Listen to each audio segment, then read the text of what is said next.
Kozhikode bus സ്റ്റാൻഡിന് സമീപത്ത് 11 കോടിയിലേറെ രൂപ ചെലവഴിച്ച് 2020 നിർമ്മിച്ച കേരളത്തിലെ ആദ്യത്തെ ഔട്ട്ഡോർ എസ്കലേറ്റർ നിലച്ചിട്ട് മാസങ്ങളായി. കേന്ദ്ര പദ്ധതിയുടെ ഭാഗമായി അന്തർദേശീയ നിലവാരത്തിൽ നിർമ്മിച്ച സമുച്ചയത്തിന്റെ നടത്തിപ്പ് ചുമതല കോഴിക്കോട് കോർപ്പറേഷനാണ്. നിർമ്മാണ കരാറിനൊപ്പം പരിപാലന വ്യവസ്ഥയില്ലാത്തതാണ് നിലവിലെ പ്രതിസന്ധിക്ക് കാരണം. റോഡിൽ ക്രോസിംഗ് അനുവദിക്കാത്തതിനാൽ എസ്കലേറ്ററിന് സമീപത്തുള്ള 30 അടിയിലേറെ ഉയരമുള്ള ഗോവണിപ്പടികൾ കയറിയിറങ്ങി വേണം റോഡിന് മറുവശത്തെത്താൻ. ഇത് ശാരീരിക ബുദ്ധിമുട്ടുള്ളവരെയും പ്രായമായവരെയും പ്രതിസന്ധിയിലാക്കുകയാണ്. AK അഭിലാഷിന്റെ report. കേന്ദ്ര പദ്ധതിയുടെ ഭാഗമായി നിർമ്മിച്ച് കേരളപ്പിറവി ദിനത്തിൽ കോഴിക്കോട് സമ്മാനിക്കപ്പെട്ട ഒരു പദ്ധതിയാണിത്. ഇതിനൊരു പ്രത്യേകതയുണ്ട്. കേരളത്തിലെ ആദ്യത്തെ ഔട്ട്ഡോർ എസ്കലേറ്റർ സംവിധാനമാണിത്.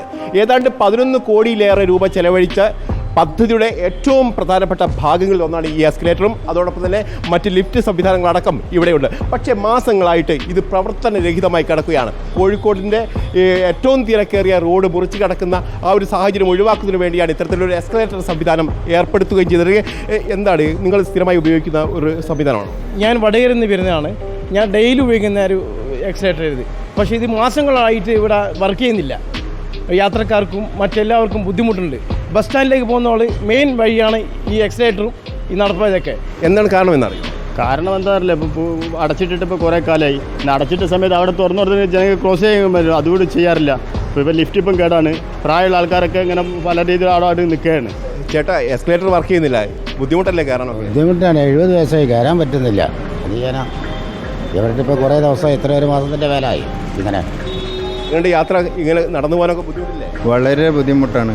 ഇതിവിടെ വന്ന അന്ന് തൊട്ട് കേടാ, എന്നും കേടാണ്. അല്ലെങ്കിൽ 1-2 സ്ഥലം നന്നാവും, പിന്നെയും കേടാ. ഇത് വെറുതെ പറയല്ല, എത്രയോ കോടിക്കണക്കിന് രൂപ ചിലവാക്കിയിട്ട് യാത്രക്കാർക്ക് നടക്കാൻ പറ്റില്ലെങ്കിൽ പിന്നെ എന്താ അതുകൊണ്ടുള്ള കാര്യം?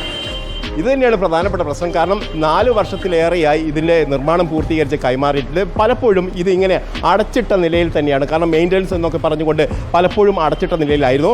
പക്ഷേ ഇടക്കാലത്ത് ഇത് പൂർണ്ണമായും നിലച്ചു പോകുന്നു എന്നുള്ളതാണ് ഏറ്റവും പ്രധാനപ്പെട്ട കാര്യം. ഏതായാലും നമുക്ക് ഇതിൻ്റെ മുകളിലേക്ക് തന്നെ നോക്കിയാൽ കാണാം, പൊടി പിടിച്ച് കിടക്കുന്ന സ്ഥിതിവിശേഷമാണ്. അതായത് കോടിക്കണക്കിന് രൂപ ചെലവഴിച്ച് നിർമ്മിക്കുകയും അതോടൊപ്പം തന്നെ കോഴിക്കോടിന് തന്നെ അഭിമാനകരമായി മാറുകയും ചെയ്തിരുന്ന ഒരു പദ്ധതിയാണ് ഇത്തരത്തിൽ നശിക്കുന്നത്. അതായത് ഉത്തരവാദിത്തപ്പെട്ട ആളുകൾ ഇത് ശ്രദ്ധിക്കാതെ പോകുന്നു എന്നതുകൊണ്ട് തന്നെയാണ് ഇത്തരത്തിൽ നശിക്കുന്നതെന്നാണ് ഏറ്റവും പ്രധാനപ്പെട്ട കാര്യം. എത്ര ഒരു 3-4-5 മാസം ഇങ്ങനെ ഓരോ ഇടയ്ക്കിടയ്ക്ക് ഒന്ന് റിപ്പയർ ചെയ്യലുണ്ട്. ഇനിയിപ്പോൾ അതുമില്ല. അല്ലയോ അന്ന് 2-3 ആൾക്കാർ ഇവിടെ സ്റ്റെപ്പും വന്ന് വീണത്, പ്രായമുള്ള ആൾക്കാർ. ഇത് തന്നെയാണ്, ഇത് പെട്ടെന്ന് തന്നെ പരിഹരിക്കപ്പെടേണ്ടതുണ്ട്. കാരണം പ്രായമായ ആളുകൾ അതോടൊപ്പം തന്നെ മറ്റ് ശാരീരിക ബുദ്ധിമുട്ടുള്ള ആളുകളൊക്കെ പ്രയാസം അനുഭവിക്കുന്നു എന്നുള്ളത് തന്നെയാണ്. ബുദ്ധിമുട്ടാണ്. കാലി സുഖമില്ലാത്തവരൊക്കെ കയറാൻ ബുദ്ധിമുട്ടാണ്. ഓരോരുത്തരോട് ചോദിച്ചാലും ഇത് തന്നെയാണ് അറിയുന്നത്. കാരണം കോഴിക്കോട്ട് വരുന്ന ആളുകൾ ആരാണെങ്കിലും ഇത് ഉപയോഗിക്കാതെ കടന്നു പോകില്ല എന്നുള്ളതാണ് പ്രധാനപ്പെട്ട ഒരു വിഷയം. പക്ഷേ മാസങ്ങളായിട്ടും കേടുപാടുകൾ നികത്താനോ അത് പരിഹരിക്കാനോ ഉള്ള സംവിധാനം ഇതുവരെ ഉണ്ടായിട്ടില്ല എന്ന് തന്നെയാണ് ഇവർ ഓരോരുത്തരും പറയുന്നതും. വീഡിയോ ജേർണലിസ്റ്റ് മിജേഷ് അമ്പാടിക്കൊപ്പം reporter AK Abhilash, in Reporter, Kozhikode. ഇത് കാണുമ്പോൾ ഒറ്റ കാര്യമേ അധികൃതരോട് പറയാനുള്ളൂ, പ്രത്യേകിച്ചും കോഴിക്കോട് കോർപ്പറേഷനോട്. കെട്ടിപ്പൊക്കി ഇട്ടിരുന്നിട്ട് കാര്യമില്ല, ആളുകൾക്ക് പ്രയോജനപ്പെടണം. അതിനുള്ള സംവിധാനം ഒരുക്കാൻ അത് ബാധ്യസ്ഥപ്പെട്ട ആളുകളാണ് കോർപ്പറേഷൻകാർ എന്നത് ഓർമ്മിപ്പിക്കുന്നു.